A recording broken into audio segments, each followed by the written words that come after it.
Siz mi daha çox Türkə bənzəyirsiniz? Ay xanım, yoxsa mən mi? Salam, yenə də xoş gördük hər birinizi.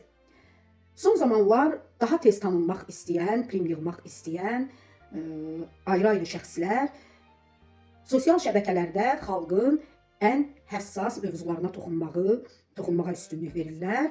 Belə ki, bir xalqın ən həssas mövzularından birincisi vətən mövzusudur. İkincisi dini inanç mövzusudur.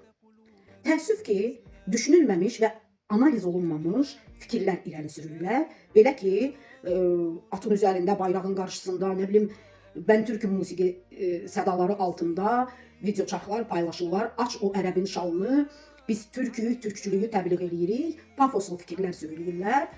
İndi mən həmən şəxslərə buradan bir sual verəcəm. Amma çox xahiş edirəm, hicabsız xanımlar sualı üzərinə götürməsinlər.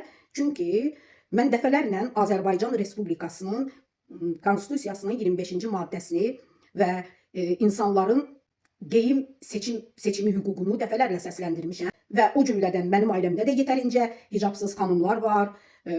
Hətta mənim ən yaxın rəfiqəm nəinki hicabsız, ultra dəbli xanımdır. Mən bunu çox normal qarşılayıram. Hər kəsin istər geyim, istər inanc və s. seçimini hörmətlə qarşılayıram. Amma bu fikirləri səsləndirən adamlara verirəm mən bu sualı. Yəqin ki, bilirsiniz, türkçülükdən danışanda bilirsiniz ki, istər Azərbaycan xalqının, istər türk dilli xalqların, türk boyutlarının milli geyimləri qapalı geyimləri idi. Qol uzun, ətək uzun, baş örpəkli. Hətta bizim köhnə Azərbaycan filmləri var, orada estetika möhtəşəm qorunur. Hətta o filmlərdə belə Sovetin dövründə çəkilməsinə baxmayaraq, o filmlərdə Azərbaycan qadını örpəkli təsvir olunurdu. Arşın malalan, o olmasın, bu olsun. Hətta sonraki filmlərdə kolxozda işləyən xanımların belə Əhməd Aradadırda, baxın Əhmədin anasına, başları, hətta batısına, başları örpəkli idi. İndi sualımı səsləndirəcəm.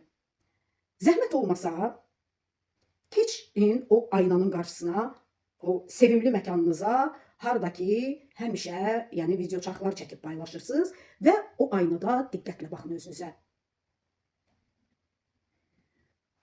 Siz mi daha çox Türkə bənzəyirsiniz, yoxsa mən mi?